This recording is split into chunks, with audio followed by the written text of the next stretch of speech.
bahwasanya Allah berfirman, apabila aku menguji hambaku dengan dua kekasihnya, yaitu kedua matanya, kemudian dia bersabar, ini syaratnya sabar, niscaya aku menggantikan kedua matanya dengan surga. Masya Allah, janji Allah Subhanahu wa ta'ala. Amin. Dengan hilangnya kedua mata bukan berarti bisa menutup pintu kebaikan. Dengan hilangnya kedua mata bukan berarti mencari udzur untuk tidak bisa ke masjid.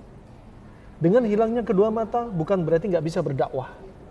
Dengan hilangnya kedua mata bukan berarti dia nggak bisa mencari nafkah di dunia. Ya, dengan hilangnya kedua mata bukan berarti ditinggalkan baca Al-Quran. Makanya ada motto tadi Bapak, jangan pernah buta dua kali. Jangan jadi tunanetra di atas tunanetra.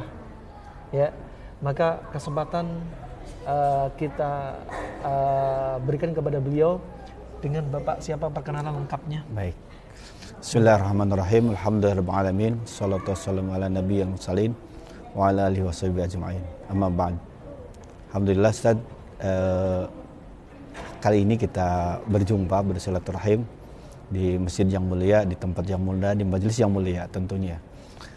Saya merasa bersyukur sekali kali ini bisa ikut kajian apa tadi judul kajian ada tentang bagaimana obat dan penyakitnya gitu. Penyakit hati ya, itu yang repot. Baik, perkenalkan saya namanya Yogi Matsuni. Pak Yogi Matsuni, ada yang nyebutnya Sony, ada yang Yogi gitu ya.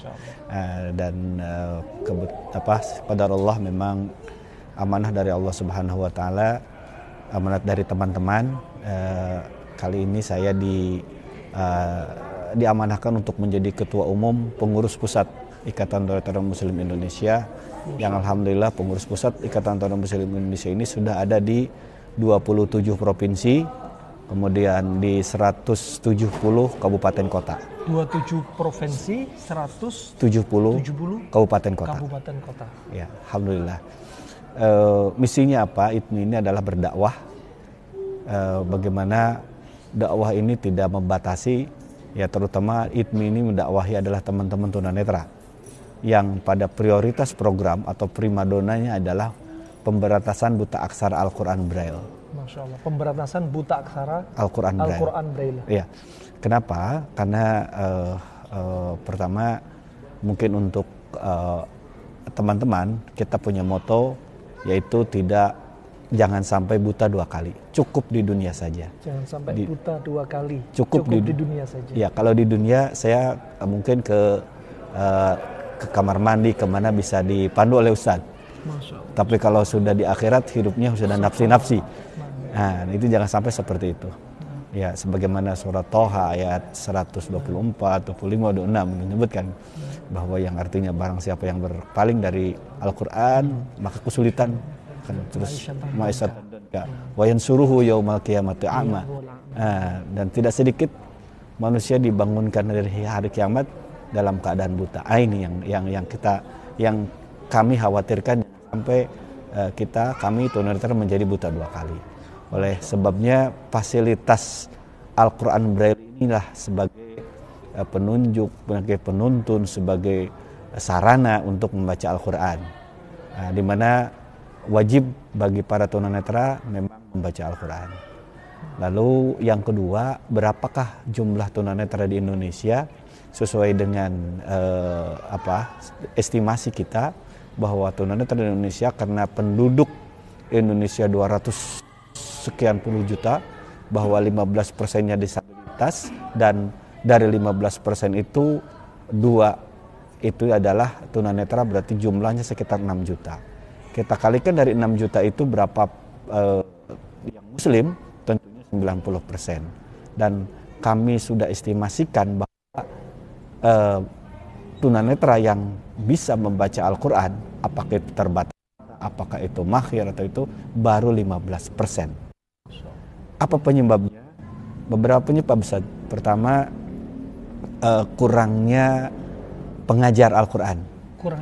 Pengajar Al-Quran yang Braille. Sehingga kami mentargetkan 2024 harus ada 1000 trainer trainer Al-Quran Braille. siapa saja, apakah harus tunanetra? Tidak.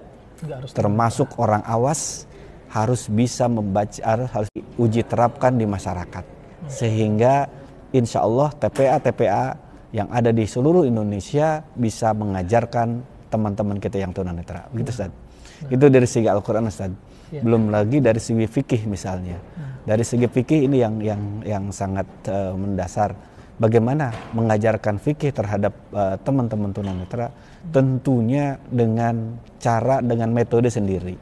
Kalau dengan cara wudu, misalnya Ustaz mengajarkan santrinya 100 orang, tinggal Ustaz berdiri di depan, kemudian praktek dilihat oleh santrinya, cukup. Tapi ketika misalnya Ustadz mengajarkan 10 orang tunanetra harus satu-satu Ustadz. Saat bagaimana cara kumur-kumur, bagaimana cara membasuh muka, bagaimana dan lain sebagainya, gerak. Nah, belum lagi gerakan sholat. Nah, bagaimana gerakan sholat. Ini harus satu-satu Ustadz. Artinya 100 santri tunanetra bandingnya ada 10 tunanetra. Maaf, santri orang yang melihat bandingannya 10. Jadi 100 berbanding 10. Jadi kalau tunanetra di situ ada 10, maka bandingnya itu 100. Nah, harus satu-satu. Jadi seperti itu. Nah, ini semua kami dakwahkan, kami berikan kepada masyarakat semua. Kewajiban kita seorang muslim. Jangan sampai, mohon maaf, ketika ada tunanetra menuntut haknya, hak dalam hal ini, hak dalam memberikan dinul Islam, hak dalam pengajaran Islam, jangan sampai kita dituntut. Itu satu. Yang kedua, saya mengharapkan pada masyarakat, khususnya dalam DKM masjid-masjid, dan berikan keleluasaan, berikan aksesibilitas untuk para tunanetra. Bagaimana caranya? Ya, kita bisa ngobrol, kita bisa bagaimana membuat supaya kami itu sebetulnya tidak harus dituntun terusan. Ya, kami bisa mandiri, kami bisa asal dikasih tahu tata letak tempat wudhu, tata letak tempat saf, tata letak dan lain sebagainya. Nah, itu sebetulnya Ustaz yang harus kita gaungkan. Jangan sampai ada perkataan sudah tunanetra mau soleh saja susah. Subhanallah. Nah, jangan sampai seperti itu. Itu yang ketiga adalah jangan sampai direbut dakwah kita oleh misionaris. Ya, jangan sampai direbut oleh misionaris. Saya lihat, saya pernah gambarkan di ruang-ruang ibadah mereka sudah aksesibel, Ustaz. Kita kalah. Itu yang saya sedih. Itu yang harus kita perjuangkan bersama. Gitu, Ustaz. Jadi kalau bukan kita, siapa lagi? Kalau bukan sekarang, kapan lagi gitu, Ustaz? Betul. Gitu, Ustaz. Nih, jadi kuncinya jangan sampai buta 2 kali. Ya, jangan jadi tunanetra soleh aja susah. Nah, maka jangan pernah tinggalkan Al-Quran. Maka 2 nikmat yang Allah tidak jadikan pada mereka ada sekarang penglihatan, maka mereka yang sabar Allah siapkan gantinya surga. Dan jangan sampai berpaling dari Al-Quran, dari Al-Haq. Allah Subhanahu wa taala yang berfirman dalam surat Thaha ayat 124, "Waman a'rada an dzikri fa inna lahu ma'isyatan dhanka wa nahsyuruhu yaumal qiyamati a'ma." Ya. Dan barang siapa berpaling dari peringatanku, maka sesungguhnya baginya kehidupan yang sempit dan kami akan menghimpunkannya pada hari kiamat dalam keadaan buta. Ingat, berapa banyak orang bisa melihat di dunia, buta di akhirat. Jangan sampai buta di dunia juga buta di akhirat. Di dunia orang buta ada yang nuntun, di akhirat kalau buta nggak ada yang nuntun, tinggal disiksa oleh para malaikat. Ini pelajaran berharga untuk kita banyak belajar mensyukuri nikmat Allah Subhanahu wa taala. Afwan Ustaz. Ya. Ini Qur'annya seperti ini. Ini Qur'annya. Ini Qur'annya. Braille. Ini 1 juz. 1 juz. Kita tahu, kasih tahu penonton nih. 1 juz kayak gini. Coba Ustaz mungkin buka, baca biar saya baca. Masya Allah. Coba. Masya Allah. Ini dari sini berarti ya. Punten. Jadi Quran Braille ini beda sama Quran biasa. Quran awas itu kan dari kanan ke kiri. Dari kiri ke kanan sama Ustaz. Afwan, Ustaz salah Bapak ini. Ini silakan buka aja. Ini misalnya. Saya buka. Saya baca di sininya. Ya. Ini Saya baca ini juz 26. Juz 26. Juz 26. Di juz 26 itu ada. Mungkin punten biar kamera boleh. bisa mendekat. Ini biar dekat dulu. Bapak baca ya ayatnya ya. Baik. Kita dekatin dulu biar teman-teman bisa menghayati.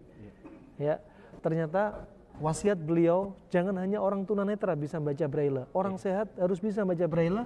Dan Anda sebagai dai juga semuanya jadi dai. Nih, ajarin Al-Qur'an. Enggak bisa dideketin? Oh, kabel enggak sampai. Oke. Masya Allah, ntar masih dikondisikan dulu.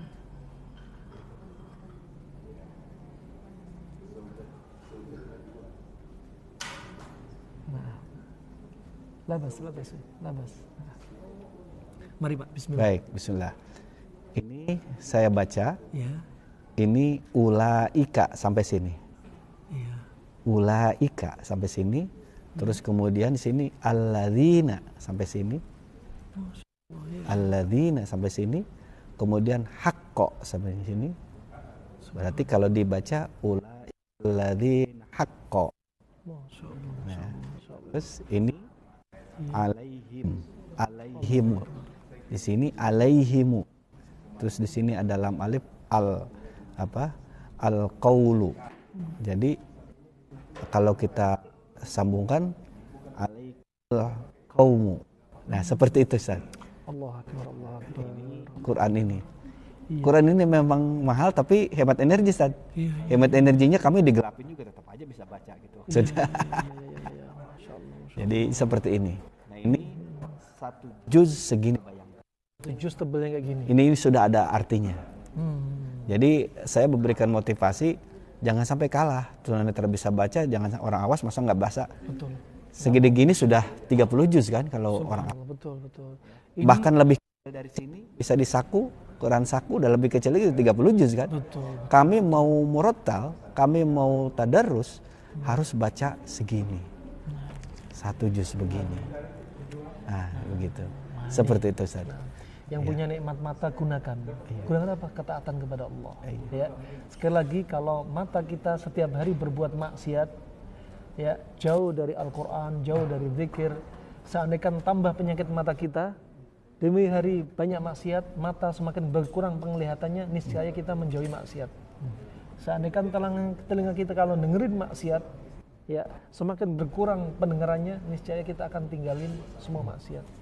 Dan seandainya diri kita banyak dosa, aroma tubuh kita semakin bau busuk, niscaya kita nggak akan melakukan perbuatan maksiat ini. Maka itu banyak-banyak bersyukur. Hatur nuhun. Saya ingat al-mulk alladzi ansha'akum wa ja'alakum as-sam'a wal absar wal af'idah qalilan ma tashkurun. Itu kunci. Jadi ingat pintu masuk hidayah itu mata, telinga. Iya. Kalau mata sudah ditutup, telinga sudah ditutup, ya. Zaman sekarang ada braille, ya. Tapi makanya selama kita pintu hidayah terbuka, mata, telinga, gunakan untuk apa? Mencari hidayah dan menjaga hidayah. Sedikit lagi informatif, Mari, bismillah. Ada informasi bahwa bagi teman-teman yang tunarungu wicara, kami sudah membuat namanya Quran bahasa isyarat. Quran bahasa isyarat. Iya, insya Allah. Iya. Caranya gimana itu contohnya? Jadi misalnya alif, ba, ta, sa. Masya Allah. Sudah ada seperti itu. Mereka semangat untuk tetap dapat hidayah. Dalam keadaan kekurangan yang ada, tapi semangat dapat hidayah. Yang sempurna nggak semangat harusnya malu sama Allah Subhanahu Wa Taala. Itu saja. Baik. Hatur nuhun ya waktunya. Terima kasih. Doakan kami ini sama-sama. tetap istiqomah. Amin. Ya. Insyaallah. Dan kami juga doakan Bapak semoga Allah jadikan penglihatan Amin. Anda. Amin. Ya Allah. Di dunia dan di akhirat. Amin. Amin. Juga teman-teman yang lainnya yang tunanetra semangat. Sengaja kami ajak beliau untuk live. Untuk nambah semangat yang lainnya. Amin. Gak boleh putus asa. Putus baik, asa dosa besar.